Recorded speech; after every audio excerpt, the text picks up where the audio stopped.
আসসালামু আলাইকুম, আমি শেলিনা।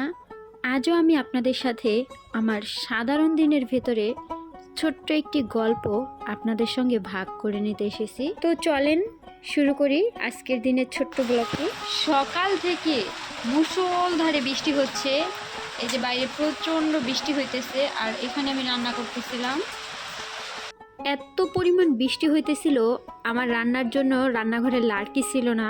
আমি যে ওইটা আনতে যাইবো ওইটাও আনতে পারছি না। বৃষ্টি হলে গ্রামের মানুষের রান্না বান্না খাওয়া দাওয়া যে কি পরিমাণ কষ্ট হয়ে যায় ওইটা আসলে গ্রামের মানুষজনই বোঝে। 100 টাকার চিংড়ি মাছ রাখছিলাম, তো ওইটাকে ভাবছিলাম যে পুঁই শাক দিয়ে রান্না করব, বাট আমার মেয়ে এখন বলতেছে সে নাকি পেঁয়াজ দিয়ে শুধু ভুনা করে দিতে বলতেছে।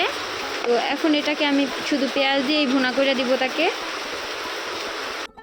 এই তো এখানে আমি আমার মেয়ের জন্য চিংড়ি মাছ ভুনা করতেছিলাম।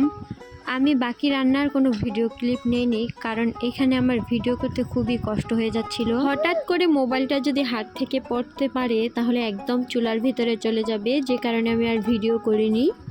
তো যাই হোক, রান্নাবান্না শেষ করে ছোট মেয়েকে নিয়ে একটু বসছিলাম, মেয়েকে গোসল করাবো। আর মেয়ে যেহেতু পেয়ারা খাইতেছে তার জন্য ভাবলাম যে একটু বসি তাহলে।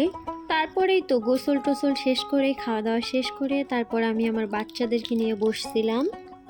নুসাইবা, মজা মা, মজা, ইয়াম্মি, খুব ইয়াম্মি।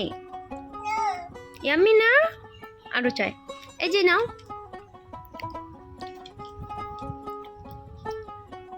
তো অনেক দিন পর যেহেতু আমি আমার এই চ্যানেলে ভিডিও আপলোড করলাম, তাই ভিডিওটা বেশি বড় করলাম না।